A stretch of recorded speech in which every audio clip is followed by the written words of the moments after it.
Praise the Lord. നമുക്കൊരു നിമിഷം കണ്ണടച്ച് ഇങ്ങനെ പ്രാർത്ഥിക്കാം. എന്നിൽ വസിക്കുന്ന ത്രിത്വൈക ദൈവമേ, എന്നിൽ ജീവിക്കുന്ന ദൈവമേ, എന്നിൽ വസിക്കുന്ന പരിശുദ്ധാത്മാവേ, എൻ്റെ ആത്മാവിൽ ജ്ഞാനം നൽകണമേ. എനിക്ക് നൽകിയിരിക്കുന്ന ജ്ഞാനം എന്നിൽ തുറക്കണമേ.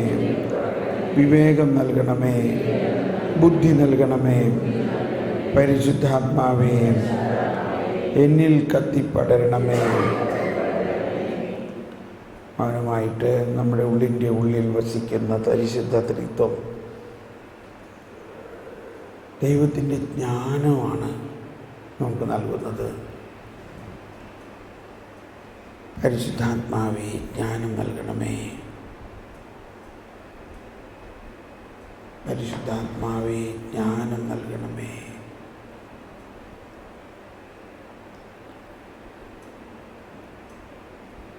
ഈശോ ശിശുവായിരുന്നപ്പോൾ മുതൽ ജ്ഞാനത്തിലാണ് വളർന്നത്. ആ ഈശോ നമ്മളിലുണ്ട്. ആ ഈശോയുടെ ആത്മാവ് തന്നെയാണ് നമ്മളെ നയിക്കുന്നത്. അതിനാൽ ജ്ഞാനത്തിൻ ചൈതന്യമേ ഞങ്ങളിൽ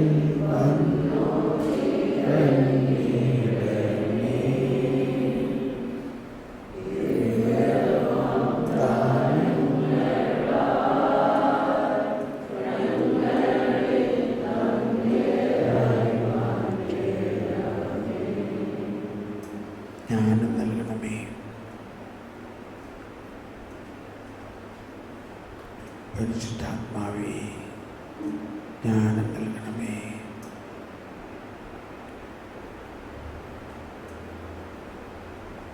വെളിപാടിൻ്റെ ആത്മാവിനെ നൽകണമേ. എന്നിൽ വസിക്കുന്ന പരിശുദ്ധാത്മാവേ, ജ്ഞാനം നൽകണമേ. ശിശു വളർന്ന് ജ്ഞാനം നിറഞ്ഞ് ശക്തനായി. കർത്താവിൻ്റെ ആത്മാവ് അവൻ്റെ മേലുണ്ടായിരുന്നു. ജ്ഞാനത്തിൻ്റെയും വിവേകത്തിൻ്റെയും ആത്മാവ്, ബുദ്ധിയുടെയും ധൈര്യത്തിൻ്റെയും ആത്മാവ്. പരിശുദ്ധാത്മാവേ, ഇതിൽ നിറയണമേ. ജ്ഞാനം നൽകണമേ.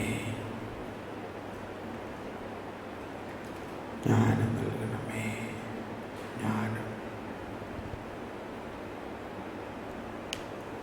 ജ്ഞാനം നൽകണമേ.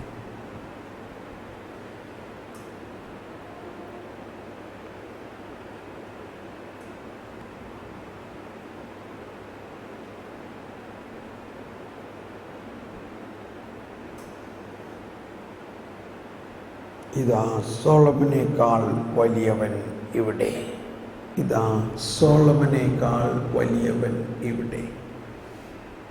ഇതാ സോളമനേക്കാൾ വലിയവൻ ഇവിടെ. ജ്ഞാനം നൽകണമേ.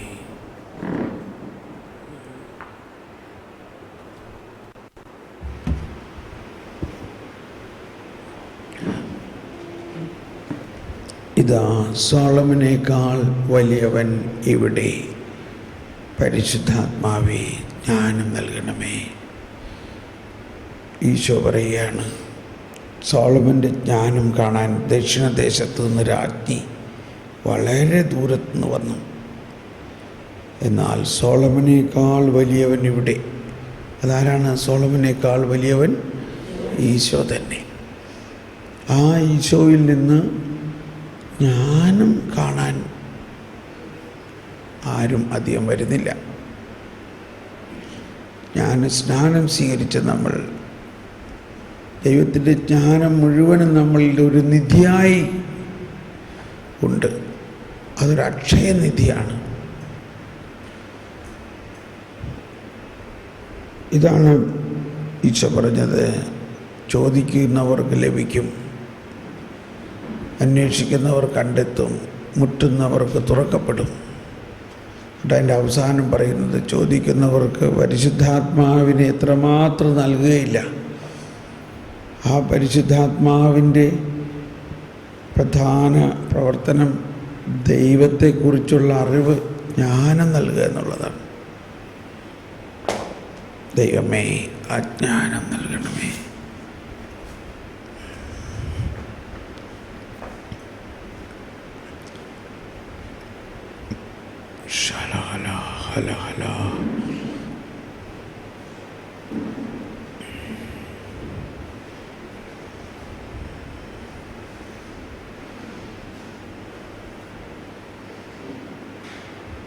പൗലോസ്ലീഹയുടെ ലേഖനത്തിൽ നമ്മൾ ഇന്നലെ കേട്ടു, ജ്ഞാനത്തിൻ്റെയും വെളിപാടിൻ്റെയും ആത്മാവിന് നൽകിക്കൊണ്ട് തന്നെക്കുറിച്ചുള്ള പൂർണ്ണമായ അറിവിലേക്ക് ദൈവം നമ്മളെ നയിക്കട്ടെ. ജ്ഞാനത്തിൻ്റെയും വെളിപാടിൻ്റെയും ആത്മാവിന് നൽകിക്കൊണ്ട്, ജ്ഞാനത്തിൻ്റെയും വെളിപാടിൻ്റെയും ആത്മാവിന് നൽകിക്കൊണ്ട് തന്നെക്കുറിച്ചുള്ള പൂർണ്ണമായ അറിവിലേക്ക് നമ്മളെ നയിക്കട്ടെ.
സ്വതന്ത്രമായി സ്തുതിച്ച് പ്രാർത്ഥിക്കാം. സ്തുതിക്കുമ്പോൾ ജ്ഞാനത്തിന് വേണ്ടി ദാഹിച്ചുകൊണ്ട് സ്തുതിക്കുക.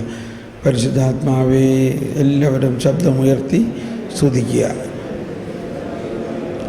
ഹല്ലേലൂയ.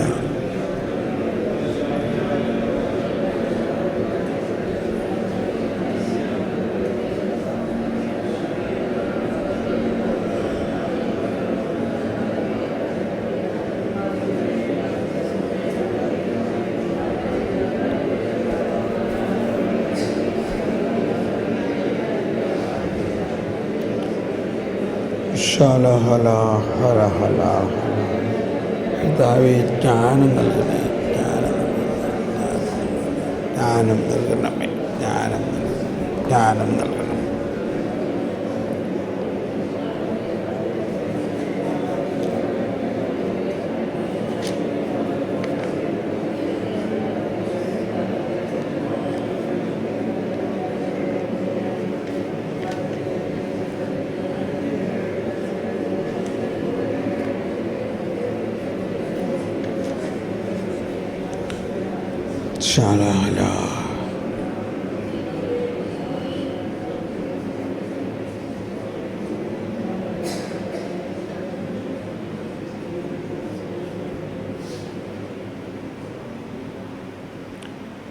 ജ്ഞാനത്തിൻ്റെ പുസ്തകം 7-ാം അധ്യായത്തിൽ 14-ാമത്തെ വചനത്തിൽ പറയുന്നത്, അത് മനുഷ്യർക്ക് അക്ഷയനിധിയാണ്. അത് മനുഷ്യർക്ക് അക്ഷയനിധിയാണ്. അക്ഷയനിധി, മറ്റെല്ലാ നിധികളും ക്ഷയിക്കുന്നതാണ്, അഥവാ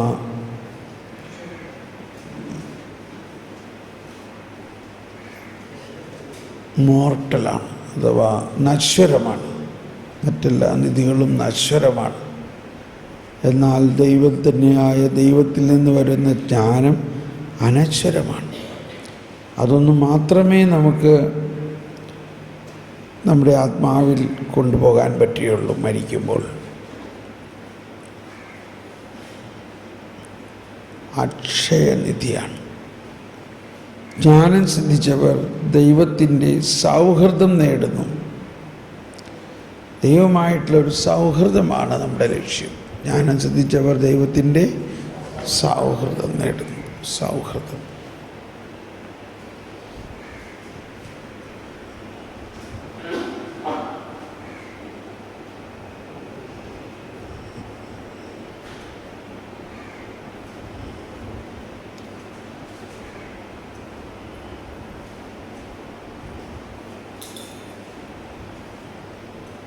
അവളുടെ പ്രബോധനം അവരെ അതിന് യോഗ്യരാക്കുന്നു. വിവേകത്തോടെ സംസാരിക്കാനും ദൈവദാനങ്ങൾക്കൊത്ത വിധം ചിന്തിക്കാനും ദൈവം എന്നെ അനുഗ്രഹിക്കട്ടെ. അവിടെ നിന്നാണ് ജ്ഞാനത്തെപ്പോലും നയിക്കുന്നത്, ജ്ഞാനിയെ തിരുത്തുന്നതും. വീണ്ടും 22 മുതലുള്ള വചനങ്ങളിൽ സകലതും രൂപപ്പെടുത്തുന്ന ജ്ഞാനമാണ് എന്നെ അഭ്യസിപ്പിച്ചത്. കണ്ടോ, ജ്ഞാനം സകലതും രൂപപ്പെടുത്തും. ജ്ഞാനം എന്ത് ചെയ്യും? സകലതും രൂപപ്പെടുത്തും. ആ ജ്ഞാനത്തെ നമുക്ക് സ്നേഹിക്കാം, ആ ജ്ഞാനത്തിന് സഹായം തേടാം. ദൈവമേ, ഞങ്ങളുടെ ജീവിതത്തിൽ ഉണ്ടായിട്ടുള്ള വളർച്ച ഇല്ലാത്തതോ കുറവുകളോ തെറ്റുകളോ ഉണ്ടായിട്ടുണ്ടെങ്കിൽ അതിൻ്റെ പ്രധാന കാരണം ജ്ഞാനം കൊണ്ട് നിറയാത്തത് കൊണ്ടാണ്. സകലതും രൂപപ്പെടുത്തുന്നു ജ്ഞാനം. ദൈവമേ, ആ ജ്ഞാനം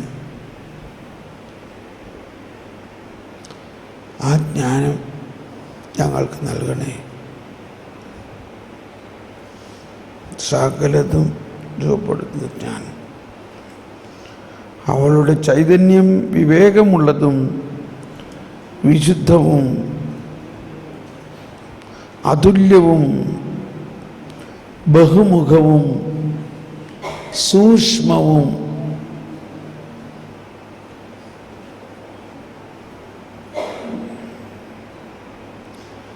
ചലനാത്മകവും.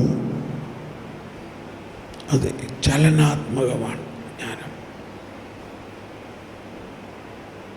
സ്പഷ്ടവും നിർമ്മലവും വ്യതിരിക്തവും ക്ഷതമേൽപ്പിക്കാനാവാത്തതും നന്മയെ സ്നേഹിക്കുന്നതും തീഷ്ണവും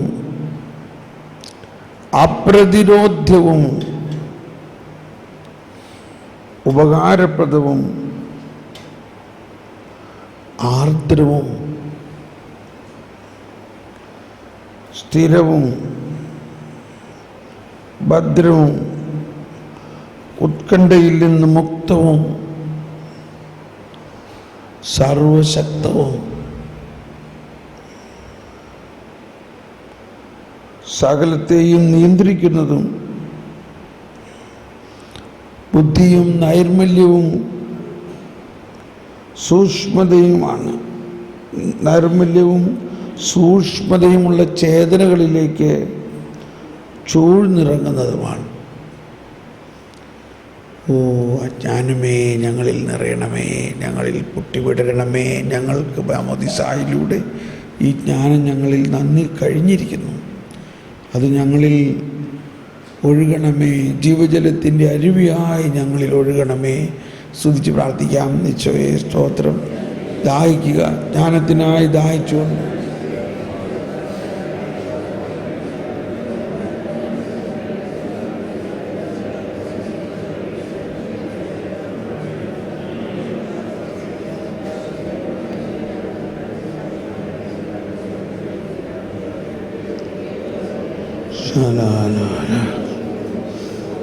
ജ്ഞാനമെല്ലാം ക്രമീകരിക്കുന്ന ജ്ഞാനം.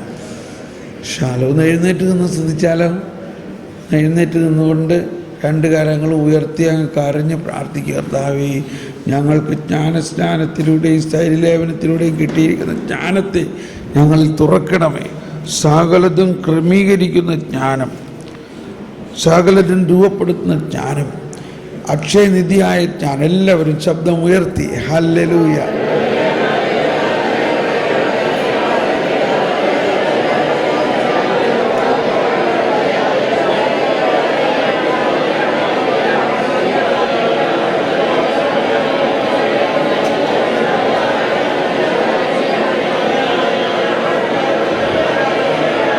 ഓ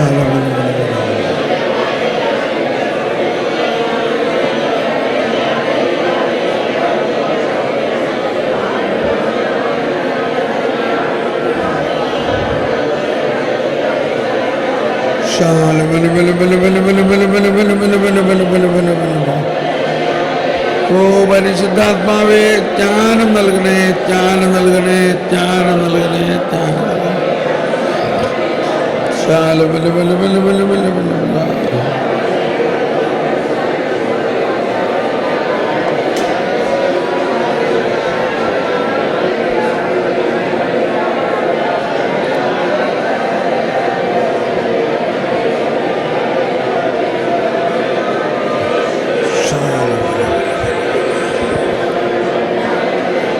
വിവേകം നൽകണമേ, ബുദ്ധി നൽകണമേ.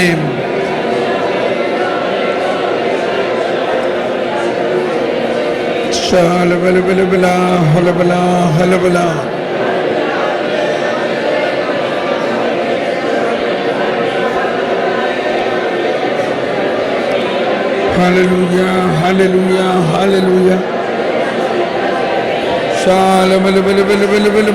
പരിശുദ്ധാത്മാവേ, ജ്ഞാനം നൽകണേ. ഭാഷാവരത്തിൽ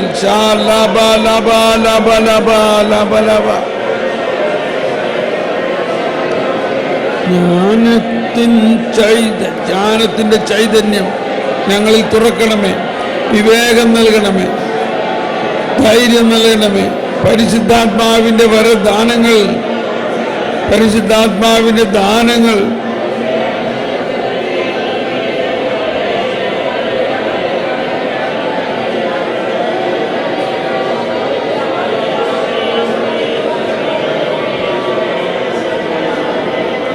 പരിശുദ്ധാത്മാവേ, ദൈവിക വെളിപ്പെടുത്തലുകൾ നൽകുന്ന ജ്ഞാനം നൽകണമേ. ആത്മാവിന്റെ വരദാനങ്ങളെ കുറിച്ച് പഠിപ്പിക്കുന്ന ജ്ഞാനം നൽകണമേ. എല്ലാ വരദാനങ്ങളെയും കുറിച്ച് നിങ്ങൾ അറിയുവിൻ. വരദാനങ്ങളുടെ ഉപയോഗത്തിനുള്ള ജ്ഞാനം നൽകണമേ. ദൈവിക വെളിപ്പെടുത്തലുകൾ നൽകുന്ന ജ്ഞാനം നൽകണമേ.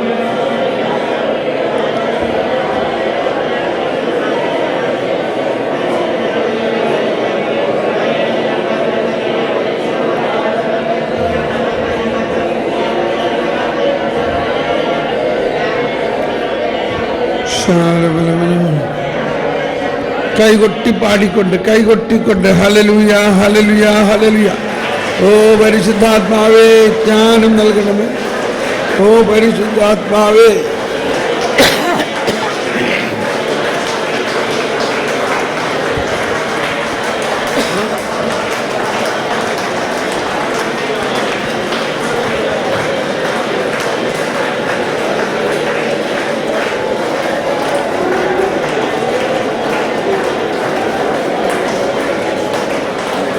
Praise the Lord. ഇരിക്കാം.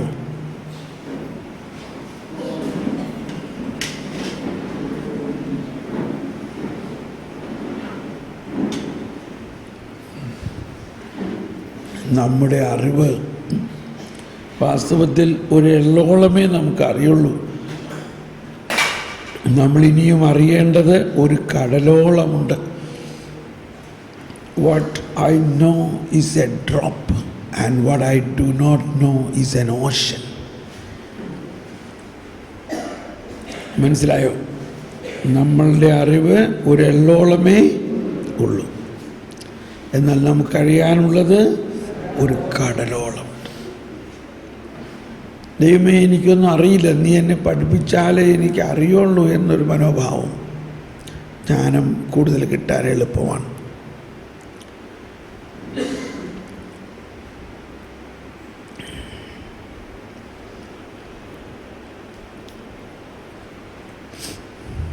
കുറേ നാൾ മുമ്പ് ഒരാൾ എന്നോട് അയാളുടെ സാമ്പത്തിക പ്രശ്നങ്ങളെല്ലാം ഇങ്ങനെ പങ്കുവച്ചപ്പോൾ കുറേ പ്രശ്നങ്ങൾ. അപ്പോൾ ഇയാൾ പ്രതീക്ഷിച്ചു ഞാൻ അയാൾക്ക് വേണ്ടി പ്രാർത്ഥിച്ചിട്ട് ദർശനങ്ങളൊക്കെ വെച്ചുകൊണ്ട് അതിൻ്റെയൊക്കെ തടസ്സങ്ങൾ എന്താണെന്ന് ഒക്കെ കണ്ടുപിടിച്ച് പറയും എന്ന് ഉദ്ദേശിച്ചു. പക്ഷെ എനിക്ക് ഇങ്ങനെ പരിശുദ്ധാത്മാവ് തോന്നിയത് ഇതിൻ്റെ എല്ലാം കാരണം ജ്ഞാനത്തിന് വേണ്ടി പ്രാർത്ഥിക്കാഞ്ഞിട്ടാണ്. അപ്പോൾ ഞാൻ പറഞ്ഞു, ഇതെല്ലാം തമ്പുരാൻ തന്നെ ക്രമീകരിക്കും. നിങ്ങളെല്ലാ ദിവസവും രാവിലെ കുറച്ച് നേരം ജ്ഞാനത്തിന് വേണ്ടി പ്രാർത്ഥിച്ചാൽ മതി. കേട്ടപ്പോൾ അദ്ദേഹത്തിന് ഭയങ്കര ഒരു ദുഃഖം തോന്നി. ഇത്രയും വലിയ കരിസ്മാറ്റിക് ലീഡർ ഈ പ്രശ്നങ്ങൾക്കൊക്കെ ഒരു കാരണം കണ്ടുപിടിച്ച് തരാണ്ട് വെറും ഒരു ചെറിയ കാര്യം ഇങ്ങനെ പറഞ്ഞല്ലോ. പക്ഷേ പിന്നീട് അദ്ദേഹം ഉദ്ദേശിച്ചു, അത്രയല്ലേ പറഞ്ഞോളൂ, അതങ്ങ് ചെയ്തേക്കാം. മറ്റേ ഈ ആരാ പറഞ്ഞ് നാമാൻ പറഞ്ഞ മാതിരി, നാമാനോട് ആ വേലക്കാരി പെണ്ണ് പറഞ്ഞ മാതിരി, അത്രയല്ലേ പറഞ്ഞോളൂ, അതങ്ങ് ചെയ്താൽ പോരെ എന്ന മാതിരി ആൾ ജ്ഞാനത്തിന് വേണ്ടി വെളുപ്പിന് പ്രാർത്ഥിക്കാൻ തുടങ്ങി. ഈ കുറച്ച് മാസങ്ങൾ കഴിഞ്ഞതോടെ സകല പ്രശ്നങ്ങളും മാറി. സ്നേഹമുള്ളവർ, നമ്മുടെ ഈ പ്രശ്നങ്ങളുടെ എല്ലാം കാരണം നമ്മൾ ദൈവത്തിൻ്റെ ജ്ഞാനം ചോദിക്കാതെ നമ്മുടെ സ്വന്തം ബുദ്ധിയിൽ ഉരുവാകുന്ന ചില കാര്യങ്ങൾ ചെയ്തിട്ട് പിന്നീട് മനസ്സിലായി അത് തെറ്റായിപ്പോയി, അത് പാളിപ്പോയി, അത് വിജയിച്ചില്ല. പക്ഷേ പിന്നെ അതിൽ നിന്ന് എങ്ങനെ മറികടക്കണമെന്നുള്ളത് ദൈവത്തിന് മാത്രമേ സഹായിക്കാൻ പറ്റുള്ളൂ. മനുഷ്യന്മാർ പറയുന്നതൊന്നും കേട്ടതുകൊണ്ട് നടക്കില്ല. ഇത് വലിയ ഒരു കാര്യമാണ് ഈ പറയുന്നത്. നമ്മൾ ജ്ഞാനസ്നാനമാണ് സ്വീകരിച്ചത്. അത് ശരിക്കും ജ്ഞാനത്തിൽ തന്നെയാണ് നമ്മൾ സ്നാനം ചെയ്തിരിക്കുന്നത്. അതുകൊണ്ടാണ് യോഹന്നാൻ്റെ സുവിശേഷം 1-ാം അധ്യായം 9-ാമത്തെ വചനത്തിൽ പറയുന്നത്, സകലത്തെയും പ്രകാശിപ്പിക്കുന്ന യഥാർത്ഥ വെളിച്ചം വരുന്നുണ്ടായിരുന്നു. വന്നു കഴിഞ്ഞോ? വന്നു കഴിഞ്ഞോ? നമുക്ക് ലഭിച്ചു കഴിഞ്ഞോ?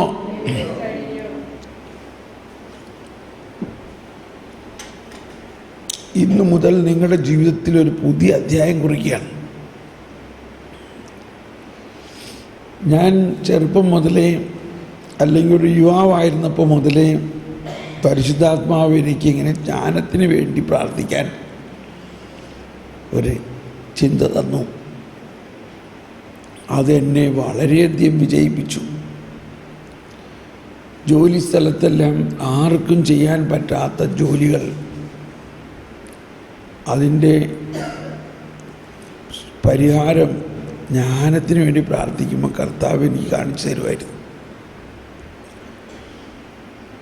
എന്നപോലെ ദൈവവചനം പിന്നീട് പ്രസംഗിക്കാൻ തുടങ്ങിയപ്പോൾ ഈ പ്രാർത്ഥനയ്ക്ക് കൂടുതൽ ആവശ്യമെന്ന് എന്തിനു പറയേണ്ട, കർത്താവ് തന്നെ എന്നോട് പറയാണ്, നീ ഇനിയും ജ്ഞാനത്തിന് വേണ്ടി മുഴുവൻ പ്രാർത്ഥിക്കുന്നില്ല.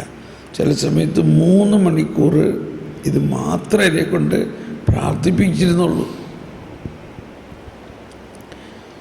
ഇതാണ് നമ്മുടെ പ്രാർത്ഥനയിൽ ഉണ്ടാകേണ്ട ഒരു വ്യത്യാസം. നമ്മുടെ പ്രാർത്ഥനയിൽ ഒരു വ്യത്യാസം ഉണ്ടാകണം. നമ്മൾ സാധാരണ അമ്മമാർ പഠിപ്പിച്ച പ്രാർത്ഥന പ്രാർത്ഥിച്ചുകൊണ്ടിരിക്കുകയാണ് എപ്പോഴും. രാവിലെ എഴുന്നേറ്റ് കഴിഞ്ഞാൽ ചിലവരൊരു 3 കൊന്തെങ്കിലും ചെല്ലിയാലേ സമാധാനമുള്ളൂ. കൊന്ത ചെല്ലണം. പക്ഷേ എന്താ പ്രശ്നമെന്നറിയോ? ഈ കൊന്ത വലിയൊരു മധ്യസ്ഥ പ്രാർത്ഥനയാണ്. ലോകം മുഴുവനും വേണ്ടി കൃപ ഒഴുകണമാണ്. ഓൻ്റീശോ, ഞങ്ങളുടെ പാപങ്ങൾ ക്ഷമിക്കണമേ, നരകാഗ്നിയിൽ നിന്ന് ഞങ്ങളെ സംരക്ഷിക്കണമേ. എല്ലാ ആത്മാക്കളെയും എന്ന് പറഞ്ഞാൽ ലോകം മുഴുവനുള്ള എല്ലാ ആത്മാക്കളെയും, പ്രത്യേകിച്ച് അങ്ങയുടെ കാരുണ്യം ഏറ്റവും കൂടുതൽ ആവശ്യമുള്ള ആത്മാക്കളെ സ്വർഗത്തിലേക്ക് ആനയിക്കണേ. ശരിക്കും മനസ്സിൽ ഈ ബോധ്യത്തോടു കൂടി ഒരു കൊന്ത ചെല്ലുകയാണെങ്കിൽ നിങ്ങളുടെ ഉള്ളിൽ നിന്ന് മുഴുവൻ അങ്ങ് പോകും. നിങ്ങളങ്ങ് എംപ്റ്റി ആവും, നിങ്ങളങ്ങ് ഡ്രെയിൻ ആവും. അപ്പം എന്താണ് ബുദ്ധി? ആദ്യം നമ്മുടെ ഗ്ലാസ് നിറയണം. ഇതൊരു സങ്കുചിത മനോഭാവമല്ല, ഇത് ബുദ്ധിയാണില്ലേ. ഈ ഗ്ലാസ്സിൽ നിറഞ്ഞാലല്ലേ ഇതിൽ നിന്ന് കൊടുക്കാൻ പറ്റുള്ളൂ. മനസ്സിലാവുന്നുണ്ടോ? ഈശോ പറഞ്ഞിരുന്നൊരാശയമാണ് പ്രാർത്ഥനയെക്കുറിച്ച്. നിന്നിൽ ഉപ്പുണ്ടാകട്ടെ. നിനക്ക് ഉപ്പുണ്ടായാലല്ലേ മറ്റുള്ളവർക്ക് ഉപ്പ് കൊടുക്കാൻ പറ്റുള്ളൂ.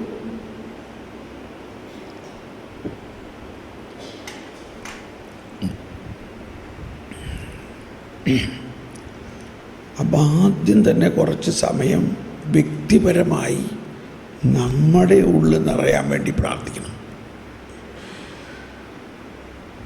അതിനുശേഷം 1-2 മണിക്കൂർ പ്രാർത്ഥന കഴിഞ്ഞിട്ട് മധ്യസ്ഥ പ്രാർത്ഥന നടത്താം. അതായത് കൊന്തയെല്ലാം, കരണക്കൊന്തയെല്ലാം.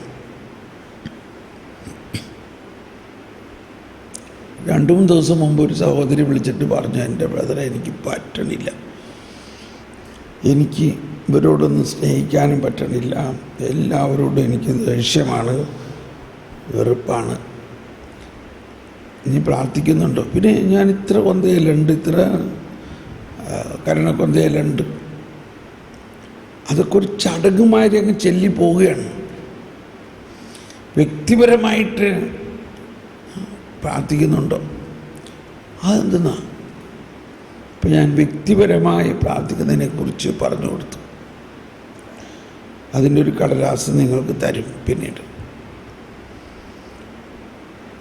നമ്മൾ പരിശുദ്ധാത്മാവിൻ്റെ വരങ്ങൾ ഉപയോഗിക്കുന്നവർക്കുണ്ടാകേണ്ട പ്രധാന ഒരു കാര്യം നിങ്ങളുടെ ആന്തരിക വ്യക്തിത്വത്തെ വിശുദ്ധീകരിക്കുന്നതിനും ശക്തീകരിക്കുന്നതിനും വേണ്ടി പ്രാർത്ഥിക്കണം.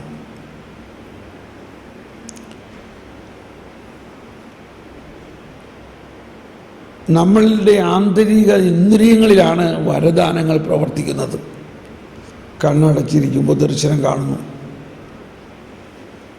ഹൃദയത്തിൽ സ്വരം കേൾക്കുന്നു, സ്പർശനം ഉണ്ടാകുന്നു.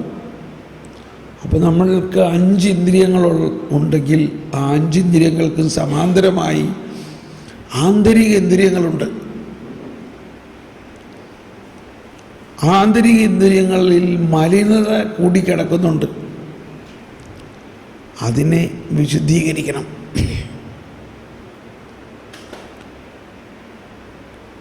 അത് വിശുദ്ധീകരിക്കപ്പെടുന്നത് നമ്മളിൽ വസിക്കുന്ന പരിശുദ്ധാത്മാവാണ്. നമ്മളിൽ പരിശുദ്ധാത്മാവിനെ നൽകിയിരിക്കുന്നത് പ്രഥമമായി നമ്മളെ തന്നെ വിശുദ്ധീകരിക്കാനാണ്. നിങ്ങളെ തന്നെ വിശുദ്ധീകരിക്കുവിൻ. നാളെ കർത്താവ് നിങ്ങളുടെ ഇടയിൽ അത്ഭുതങ്ങൾ നടത്തും. നമ്മുടെ വിശുദ്ധീകരണമാണ് ദൈവം അഭിലഷിക്കുന്നത്. അപ്പോൾ ഇതെല്ലാം നമുക്കറിയാം. പക്ഷേ നമ്മളെ വിശുദ്ധീകരിക്കാൻ നമ്മൾ കുറേ സമയം ഇരുന്ന് പ്രാർത്ഥിക്കണം.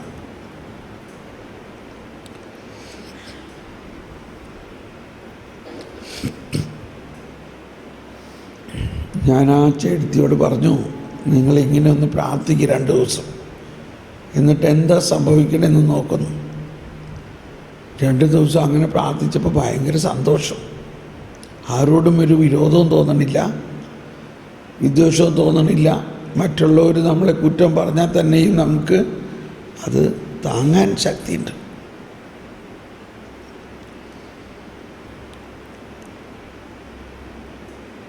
നമുക്കൊന്ന് കണ്ണടച്ച് നമ്മുടെ അബോധ മനസ്സിൽ ഉപബോധ മനസ്സിൽ പരിശുദ്ധാത്മാവ് കത്തിപ്പടർന്ന് നമ്മളെ വിശുദ്ധീകരിക്കുന്നതിന് വേണ്ടി പ്രാർത്ഥിക്കാം.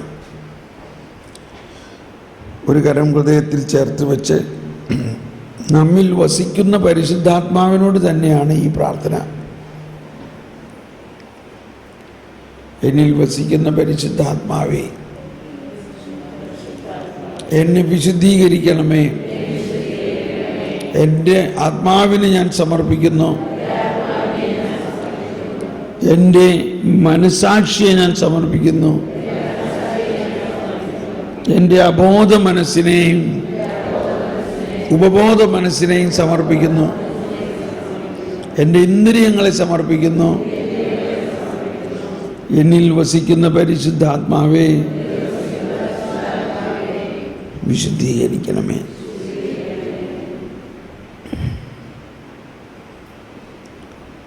മിശിഹായുടെ ദിവ്യാത്മാവേ എന്നെ വിശുദ്ധീകരിക്കണമേ.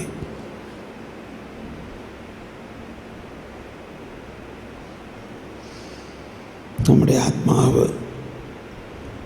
ആത്മാവിൽ കടന്നുകൂടാവുന്ന എല്ലാ തരത്തിലുള്ള തിന്മകളും പെട്ടെന്ന് കർത്താവിന് വിശദീകരിക്കാൻ പറ്റും, ഒരു നിമിഷം കൊണ്ട്.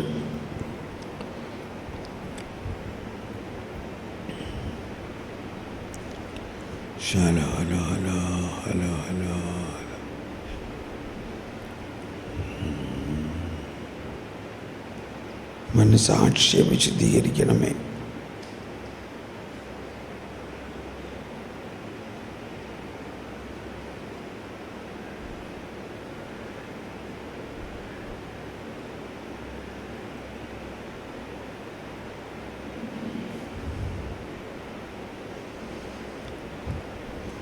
നമ്മുടെ അബോധ മനസ്സിൽ പരിശുദ്ധാത്മാവെ വിശുദ്ധീകരിക്കണമേ.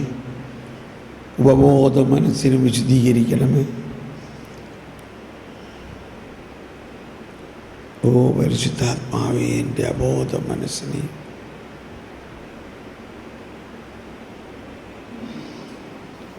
നമ്മളിൽ കടന്നുകൂടാവുന്ന എല്ലാ മലിനതകളും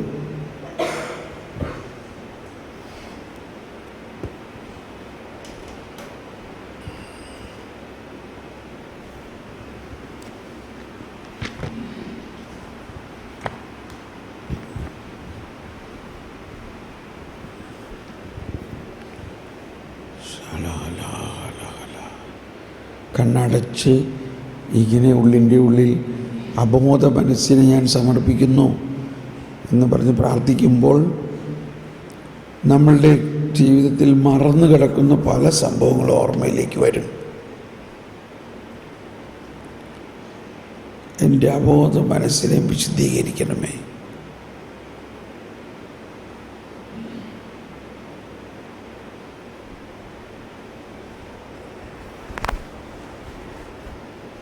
എൻ്റെ അബോധ മനസ്സിനെ വിശുദ്ധീകരിക്കണമേ.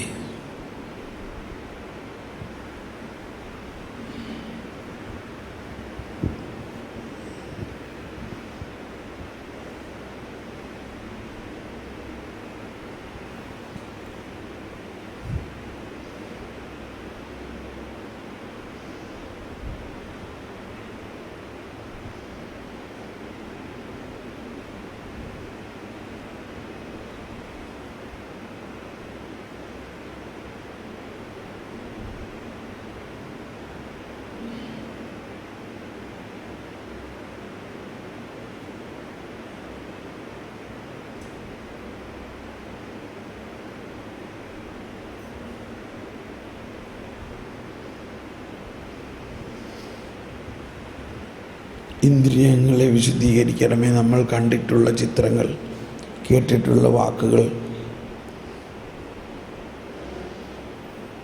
എന്നിൽ വസിക്കുന്ന പരിശുദ്ധാത്മാവേ, ഇനി ഒന്നൽപ്പം ഉറക്കെ സ്തുതിച്ച് പ്രാർത്ഥിക്കാം.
നമ്മുടെ ഉള്ളിൽ പരിശുദ്ധാത്മാവിൻ്റെ പ്രവർത്തനത്തെ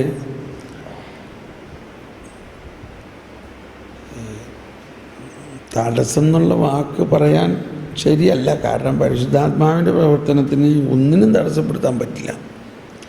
പക്ഷെ അതേ സമയത്ത് അതിനെ മന്ദീഭവിപ്പിക്കാനും നിർവീര്യമാക്കാനും എല്ലാം സാധിക്കുന്നത് കോപ സ്വഭാവമാണ്, സ്നേഹത്തിനെതിരായിട്ടുള്ള.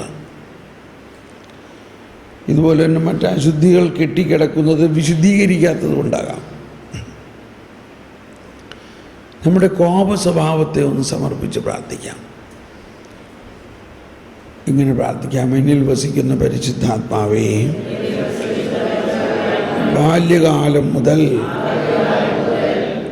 എന്നിലേക്ക് കടന്നു വന്നിട്ടുള്ള കോപ സ്വഭാവത്തെ വിശുദ്ധീകരിക്കണമേ.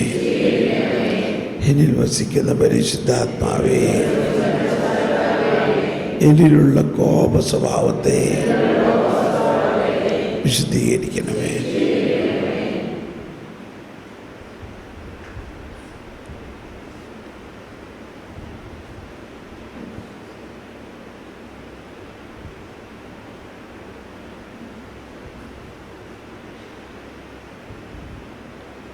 നമ്മിലുള്ള കോപ സ്വഭാവത്തെ തിരസ്കരിക്കുകയും